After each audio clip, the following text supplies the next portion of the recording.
Now I see Governor Charlie Crist wants to run for the Senate. He's tired of being, the governor of Florida. And I don't think that he basically has what it takes to be, in the Senate, and then he's going to run for president of the United States. He was the deputy to Jeb Bush, and he seemed to have the same kind of personality and ways like Cheney. So I'll call him Cheney, Charlie Cheney Crist. Furthermore, he hadn't a system of working for the people. In other words, having an income tax regime in Florida is prudent, because when you don't have an income tax situation, you depend on sales tax and all kind of handles from the federal government. You can't give the people the quality of life they have. So what he and Jeb Bush were doing, they will lock you up. They will just call you out to your yard, say, got the cops doing that. They'll say, hey man, could you help me find a prostitute and help me to get some drugs? Come on man, I got some big bucks, I can help you out. And when the person who is naive and wants this money and join with this person to go and get a prostitute and get some drugs, when the individual has recruited the drug pusher and the prostitute, they'll pull a gun and arrest all three of you. So all three of you seem to be end up in court with felonies. Another thing they do, they take your children away. They take your children away and say that they're trying to protect the kids. Now, they must have kids in the system because they depend on this money. To support the Department of Children and Families, they must have a certain number of kids in there so as to get monies from the federal government, from the Health and Human Services Department. And so, whether the people, what they'll do, they'll come and take the kids and then take you to a trial and then give you back the kids at the back.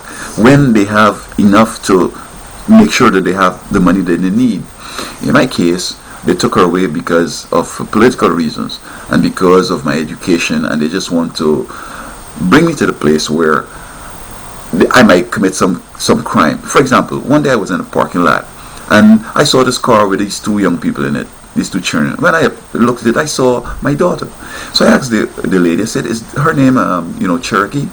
She says, I'm crazy, and start to, run in the parking lot and shout at that, get away from my car, you're crazy, this and that. So, I thought it was my child, and I'm sure that she is, because, so if I'd gone to hold my daughter or take her out of the car, then the cops who might have been around, because it seems to me that this was a conspiracy.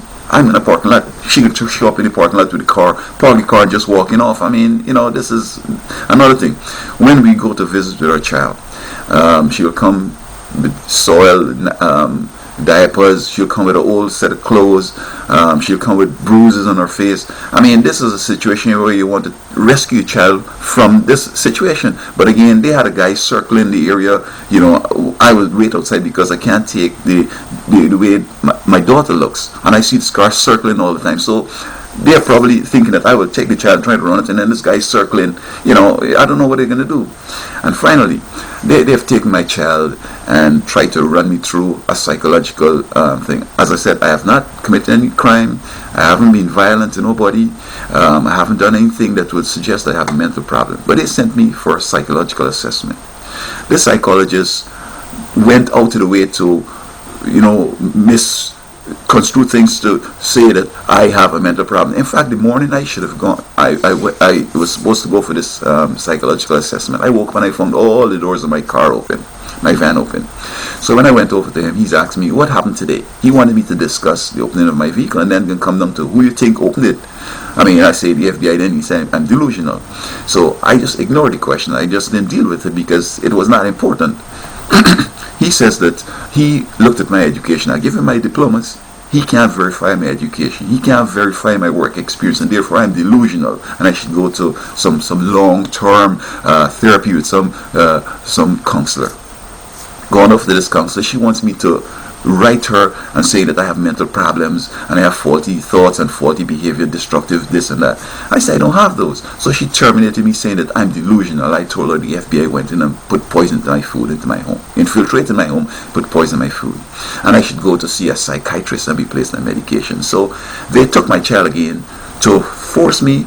If I want my child, I'll go through these psychological things they're doing, and then they put me in some medication and burn up my brain. So again, what's the point in having an education where they could come back and abuse you like this?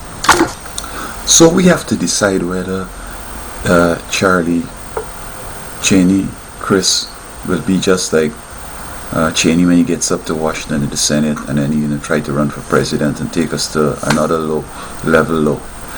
I don't think he has served. I mean, the folks in Florida, like, they're not seeing straight or something, that he's all this popular. And he's doing all these corrupt things and taking away people and violating the rights, the United States Constitution and everything. He knows these things are happening. He's doing nothing about it. So I think that he shouldn't be elected to the Senate. I think he should stay just where he's at and just go on with his wife or with his boyfriends or whatever he wants to do. But running for the Senate, becoming a senator, and then running for the presidency should not be things that he should have the opportunity or the privilege of concluding successfully.